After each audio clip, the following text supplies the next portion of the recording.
आउनुहोस् दर्शक महानुभाव, आजका देश दुनियाँका 50 मुख्य र महत्त्वपूर्ण खबर सुनौ मात्र 10 मिनेटमा। स्मार्ट खबरलाई अहिलेसम्म सब्स्क्राइब गर्नुभएको छैन भने सब्स्क्राइब गर्नुहोला, साथै छेउमा रहेको बेल घण्टीमा क्लिक गरी अलमा क्लिक गर्न पनि नबिर्सिनुहोला। फेरि समस्या भयो भारतबाट आउने बिजुलीमा। उद्योगले पाएनन् भने जति बिजुली। माग अनुरूप बिजुली पुर्याउन समस्या भएको भन्दै नेपाल विद्युत प्राधिकरणका कार्यकारी निर्देशक कुलमान घिसिङको भनाई। गृह मन्त्रालयले अनुगमनको नाममा परीक्षा हालमा पटक पटक प्रवेश नगर्न र फोटो भिडियो नखिच्न अनुरोध। मन्त्रालयका प्रवक्ता तथा सहसचिव फणीन्द्रमणि पोखरेलले एक विज्ञप्ति जारी गर्दै अहिले अनुगमनको नाममा परीक्षा हालमा प्रवेश नगर्न अनुरोध गरेका हुन्।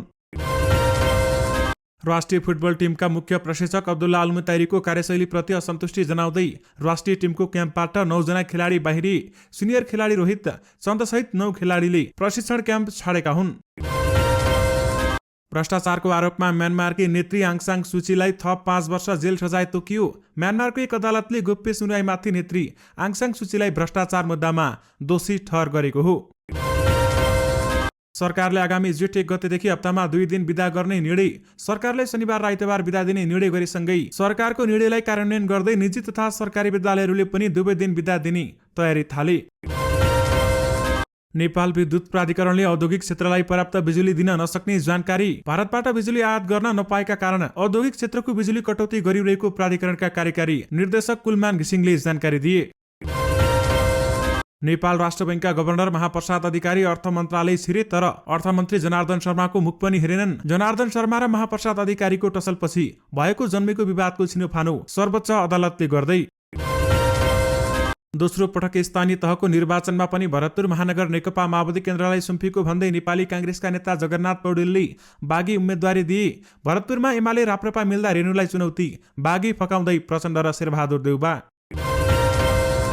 त्रिभुवन अन्तर्राष्ट्रिय विमानस्थलमा बढ्दो हवाई चाप व्यवस्थापन गर्न नियामक निकाय नेपाल नागरिक उड्डयन प्राधिकरणले आन्तरिक उडानतर्फ उडान समयावधि बढाएर 18 घण्टा पुर्यायो। डलर सञ्चित निरन्तर गर्दै गएपछि सरकारले 10 प्रकारका सामान आयातमा लगायो प्रतिबन्ध। मन्त्रालयका अनुसार कुरकुरे, लेज, मदिरा, चुरोट तथा श्रुतिजन्य वस्तु, औद्योगिक कच्चा पदार्थ, हिरा, खेल्ने तास, त्यसैगरी जीप, कार, भ्यान तथा मोबाइलसम्म पनि प्रतिबन्ध लगायो। बुधबारबाट देशभरि नै औद्योगिक ग्राहकका लागि लोडसेडिङ हुने। अहिले घरायसी र सामुदायिक ग्राहकका लागि भने बिजुली नकाटिने। माग अनुसार बिजुली नभएसम्म हरेक दिन ठूला उद्योगहरूमा बिजुली कटौती गर्ने नेपाल विद्युत प्राधिकरणको निर्णय।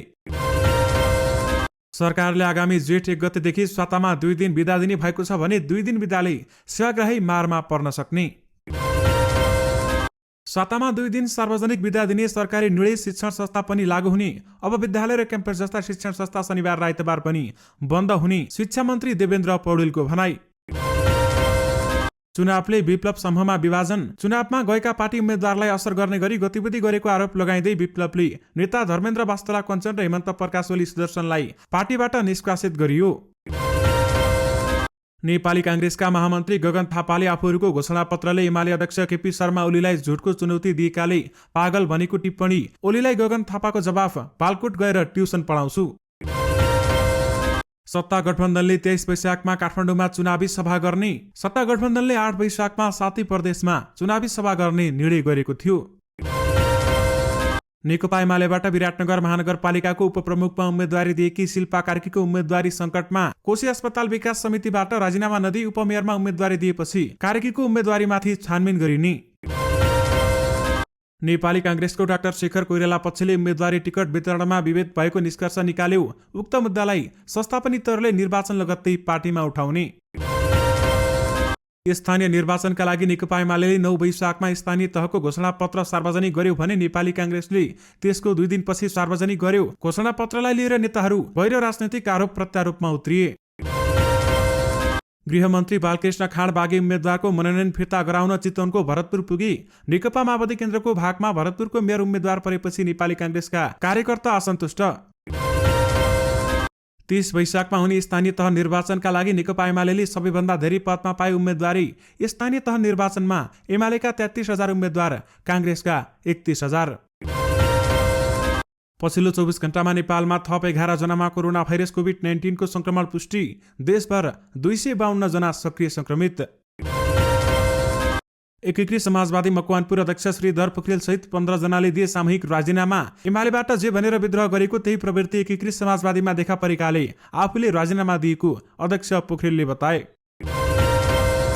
अर्थमन्त्री जनार्दन शर्माले आगामी जेठ असारमा धान रोप्ने किसानहरूलाई उन्नत जातको बिउ उपलब्ध गराउन निर्देशन। छलफलमा अर्थमन्त्री जनार्दन शर्माले चामलको बढ्दो आयातलाई यसै वर्षदेखि घटाउनु पर्ने दबाव रहेको बताए। गौतम बुद्ध अन्तर्राष्ट्रिय विमानस्थलमा बिहिबार नेपाल वायुसेना निगमको वायुबडी जहाज अपरेसन फ्लाइट हुने। पर्यटन मन्त्रीसहित 260 यात्रु बोकेर नेवानीको वायुबडी जहाज आज भैरहवा जाने। नेपाल राष्ट्र बैंक बुधबारदेखि 67औं वर्षमा प्रवेश। पछिल्ला 2 वर्ष भने कोरोना महामारीका कारण राष्ट्र बैंकले समारोह गरेन। वार्षिक उत्सव समारोहमा देखियो राष्ट्र बैंक भित्रको विवाद। नेपाल राष्ट्र बैंक कर्मचारी संघका अध्यक्ष रुद्रप्रसाद तिमिलसेनाले राष्ट्र बैंकबाट गोप्य सूचना चुहाएको आरोप लगाए। राष्ट्र बैंकको वार्षिक उत्सव समारोहमा बोल्दै उनले राष्ट्र बैंकबाट अति गोप्य सूचना पत्रकारलाई दिएको भन्दै आक्रोश व्यक्त। जेठदेखि शनिबार र आइतबार 2 दिन बिदा दिने सरकारको निर्णयप्रति कर्मचारीले गरे खुसी व्यक्त।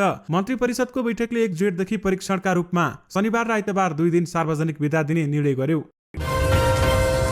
नेपाली कांग्रेस गोर्खाले मेयरका आकांक्षी विश्वदेव श्रेष्ठमाथि भएको आक्रमणको भर्त्सना। गोर्खा कांग्रेसले बुधबार प्रेस विज्ञप्ति जारी गर्दै केही उच्छृङ्खल व्यक्तिहरूबाट श्रेष्ठमाथि हमला गरेको भन्दै गम्भीर ध्यानाकर्षण भएको जनायो।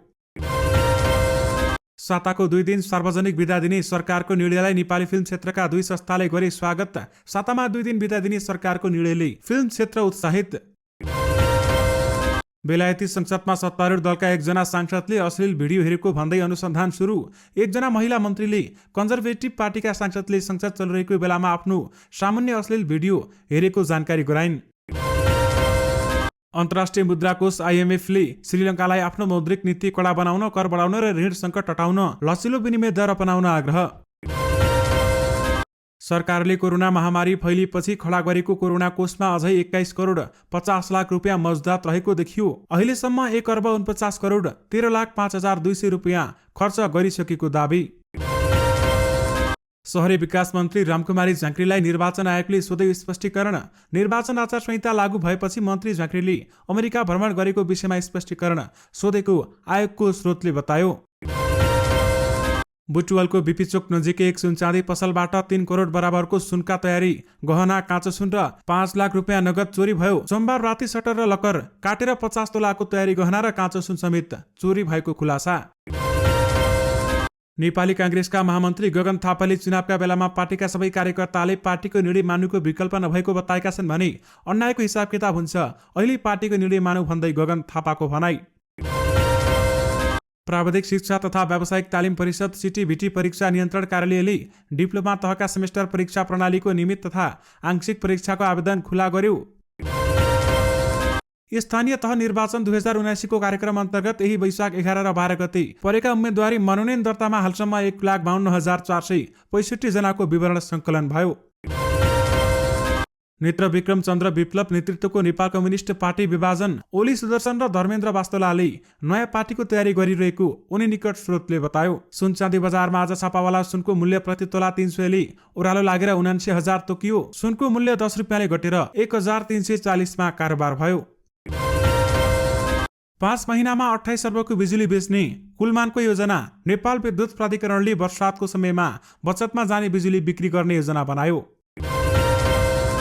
समयमा विद्युतको महसुल नबुझाएको भन्दै तुलसीपुर उपमहानगरपालिकाका कार्यालयको विद्युत लाइन काटियो। सडक बत्तीको रु 80 लाख रुपियाँ बक्यौता र जरिवाना रु 10 लाख गरी कुल 90 लाख रहेको विद्युत प्राधिकरण वितरण केन्द्र प्रमुख फर्सालले जानकारी दिए।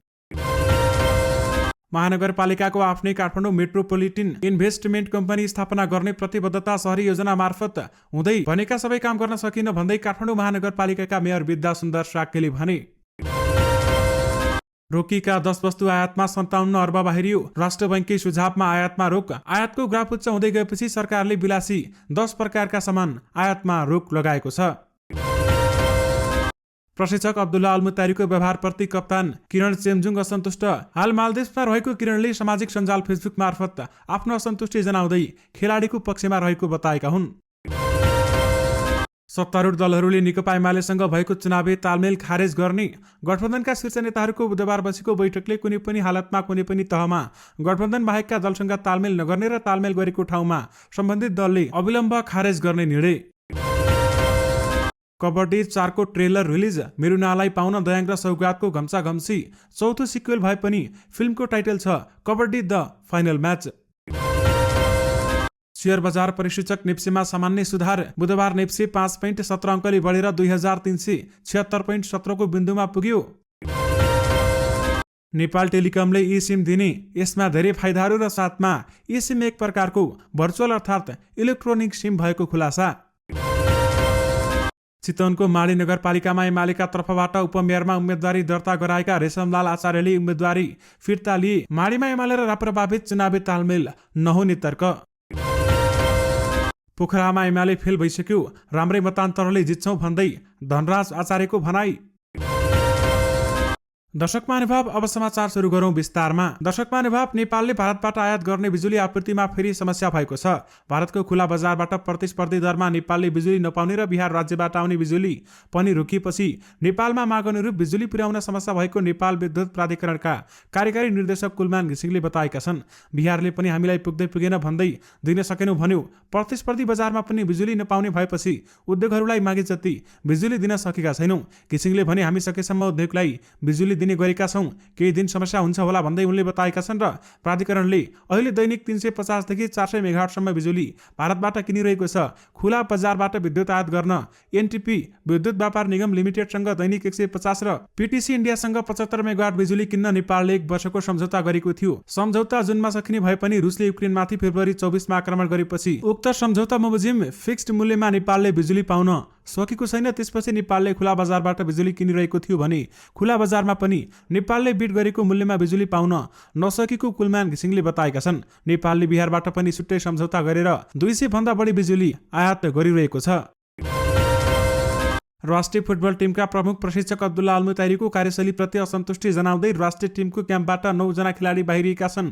सिनियर खेलाडी रोहित चन्दसहित 9 खेलाडीले प्रशिक्षण क्याम्प छाडेका छन्। सुरुमा रोहितले प्रशिक्षकको कार्यशैलीप्रति असन्तुष्टि जनाएका थिए भने उनले खेलाडीको सुविधाको विषयमा कुरा गर्दा प्रशिक्षक रिसाएको बुझिएको छ भने रोहितले खेलाडीको खाने बस्ने सुविधाको विषयमा प्रशिक्षणका कुरा गर्दा प्रशिक्षक अल्मुताइरी रिसाएका थिए। स्रोतका अनुसार रोहितको असन्तुष्टिपछि प्रशिक्षक अल्मुताइरीले प्रशिक्षण क्याम्प छाड्न सक्ने भनेका थिए। यद्यपि राष्ट्रिय टिमका व्यवस्थापक मधुसूदन उपाध्यायले भने रोहितले चोटका कारण केही दिन अघिदेखि अभ्यासमा नआएको समेत बताएका छन्। एएफसी एसियन कप 2023 को छनौटका लागि अहिले नेपाली टिमलाई बन्द प्रशिक्षणमा राखिएको छ भने अघिल्लो सातादेखि बोलाएको प्रशिक्षणमा 25 खेलाडीहरूलाई बोलाएको थियो। इन्फा स्रोतका अनुसार मंगलबार साँझको मिटिङपछि विशाल राई, अनन्त तामाङ, विमल घरती मगर, अञ्जन विष्ट सहित खेलाडीले होटल छाडेका थिए भने जसका कारण बुधबारको अभ्यासमा रोहित सहित 9 जना खेलाडी अनुपस्थित रहेका थिए।